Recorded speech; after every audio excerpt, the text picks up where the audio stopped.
মাঝে মধ্যেই আমাদের বিকালের দিকে অথবা ইভিনিং স্ন্যাক্সে চটপাটা কিছু খেতে ইচ্ছে করে। আর সেই চটপাটা মানেই বন্ধুরা কিন্তু আগে চাটের কথা মনে আসে, সে যে কোনো চাটই হোক না কেন। আজকে আমি তোমাদের সাথে সেরকম একটি চাটের রেসিপি শেয়ার করতে চলেছি। আজ আমি বানাবো আলু টিক্কি চাট। নমস্কার বন্ধুরা, আমি সুচেতা। তাহলে চলো এবার ভিডিওটা শুরু করা যাক। প্রথমেই আমি চাট বানানোর জন্য 4টে আলু প্রেসার কুকারে খোসা সমেত সিটি দিয়ে নিয়েছি। খোসা সমেত সিটি দিলে কি হবে, আলুর মধ্যে জলজলে ভাবটা একটু কম থাকবে, আর খোসা ছাড়িয়ে আলু সিদ্ধ করতে গেলে আলুর মধ্যে জলজলে ভাবটা একটু বেশি চলে আসে, বিশেষ করে যদি প্রেসার কুকারে সিদ্ধ করো। তাই চেষ্টা করবে খোসা সমেত আলুটাকে সিদ্ধ করে নিতে। এবার একটা গ্রেটারের সাহায্যে আলুগুলোকে আমি গ্রেট করে নিচ্ছি। হাতেও মেখে নিতে পারো, কিন্তু সেক্ষেত্রে ওই যে গোটা গোটা হয়ে থাকে না, তাই টিক্কিগুলো বানালে খুব একটা ভালো খেতে লাগবে না। তাই এইভাবে গ্রেটারের সাহায্যে একটু গ্রেট করে নিলে বা ম্যাশারের সাহায্যেও ম্যাশ করে নিতে পারো। দেখো আলুগুলো গ্রেট করে নেওয়া হয়ে গেছে। এবার এর মধ্যে আমি ঝাল লঙ্কার গুঁড়ো দিলাম, হলুদ গুঁড়ো দিলাম, স্বাদ অনুসারে লবণ দিলাম, আর জিরে শুকনো লঙ্কা ড্রাই রোস্ট করে তাকে আধ ভাঙা করা ছিল সেটা দিয়ে দিলাম।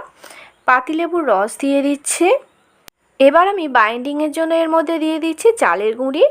1 বাটি চালের গুঁড়ি নিয়েছি, অর্ধেকটা দিলাম, বাকিটা পরে যদি প্রয়োজন মনে হয় দেব। কিছুটা পরিমাণে কর্নফ্লাওয়ার দিয়ে দিলাম। চালের গুঁড়িটা দিলে এই টিক্কিগুলো বেশ মচমচে হবে, তাই চেষ্টা করবে চালের গুঁড়িটা অবশ্যই দিতে। ধনে পাতার কুচি ছড়িয়ে দিলাম। সমস্ত জিনিসগুলোকে হাতের সাহায্যে খুব ভালো করে মিশিয়ে নেব। মেশানোর পর আমার এখনও আলুটা ঠিক সেট হয়নি, আরও একটু চালের গুঁড়ির প্রয়োজন মনে হয়েছে। তাই আমি এখানে আর বাকি যেটুকু চালের গুঁড়ি ছিল সবটাই দিয়ে দিলাম। দেখো ডোটা তৈরি হয়ে গেছে। এবার ওপরে একটু রিফাইন অয়েল ভালো করে মাখিয়ে আলুটাকে ভালো করে মেখে নিলাম। এবার একটা ঢাকা দিয়ে এটাকে রেস্টে রাখবো। মিনিট 10 রেস্টে রাখার পর ফিরে এলাম, ততক্ষণে ডোটাও সেট হয়ে গেছে। এবার টিক্কি বানানোর জন্য যেরকম লেচি করা দরকার ঠিক সেই রকম ছোট ছোট করে আমি লেচি কেটে নিচ্ছি। তোমরা তোমাদের পছন্দ মতো সাইজের লেচি করবে, তবে খুব বড় বড় লেচি করতে যেও না, সেক্ষেত্রে কিন্তু টিক্কিগুলো খেতেও ভালো লাগবে না। এবার এই লেচিগুলোকে আমি হাতের সাহায্যে গোল করে একটু চ্যাপ্টা করে টিক্কির আকারে বানিয়ে নিচ্ছি। এই টিক্কিগুলো না ভাজা করার পর এতটাই ক্রিস্পি হবে যে সস দিয়ে খেতেও এটা বেশ ভালোই লাগে।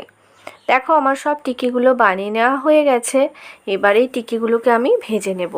তার জন্য ফ্রাইং প্যানে তেল গরম করতে দিয়ে দিচ্ছি। আমি এখানে রিফাইন অয়েলই ব্যবহার করছি।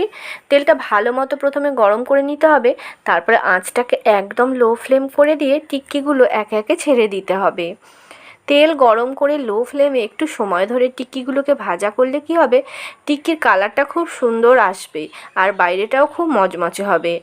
যদি হাই হিটে টিক্কিগুলোকে ভাজা করতে যাও তাহলে কিন্তু খুব তাড়াতাড়ি কালার চলে আসবে, অনেক সময় পুড়েও যাওয়ার সম্ভাবনা থেকে যায়। সেক্ষেত্রে টিক্কিগুলো কিন্তু খুব একটা মচমচে হবে না। দেখো উল্টে পাল্টে টিক্কিগুলোকে আমি বেশ লাল লাল করে ভেজে নিচ্ছি। টিক্কিগুলো ভেজে নেওয়া হয়ে গেছে। এবার আমি টিক্কিগুলোকে তেল ছেঁকে তুলে নেব, আর বাকি যে টিক্কিগুলো রয়েছে সেইগুলোকে আমি ওই রকমভাবে উল্টে পাল্টে লাল লাল করে ভেজে নিচ্ছি।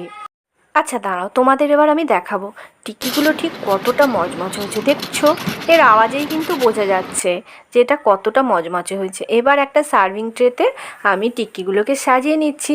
এবার টিক্কি চাট বানানোর পালা। এবারই তো জিভে জল চলে আসছে এই গন্ধে।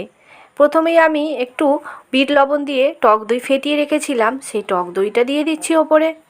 তার উপর তেঁতুলের চাটনি বা তেঁতুলের সস এর ওপর দিয়ে দিলাম। তেঁতুলের সসের রেসিপি আমার চ্যানেলে আগেই দেওয়া আছে, সেটা তোমরা আই বাটনে ক্লিক করে দেখে নিতে পারো।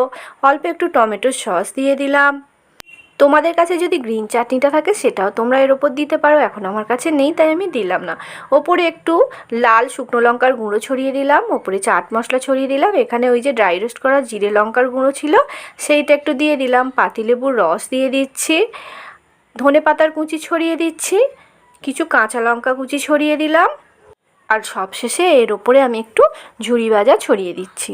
সমস্ত উপকরণগুলি কিন্তু তোমরা তোমাদের পছন্দ মতো কম বেশি করে এখানে দিতে পারো। তৈরি হয়ে গেল আলু টিক্কি চাট। দেখেই তো জিভে জল আসছে, মনে হচ্ছে কখন খাবো। তোমরা অবশ্যই বাড়িতে বানাও, বানিয়ে নিজেরা খাও এবং সকলকে খাওয়াও। কেমন লাগলো তোমাদের মতামত কিন্তু কমেন্ট করে জানাতে ভুলবে না। এর আগেও বেশ কিছু চাটের রেসিপি আমার চ্যানেলে রয়েছে, সেগুলো যদি দেখতে চাও আই বাটনে ক্লিক করে দেখে নিতে পারো। তাহলে আজ এই পর্যন্তই রইল। নমস্কার।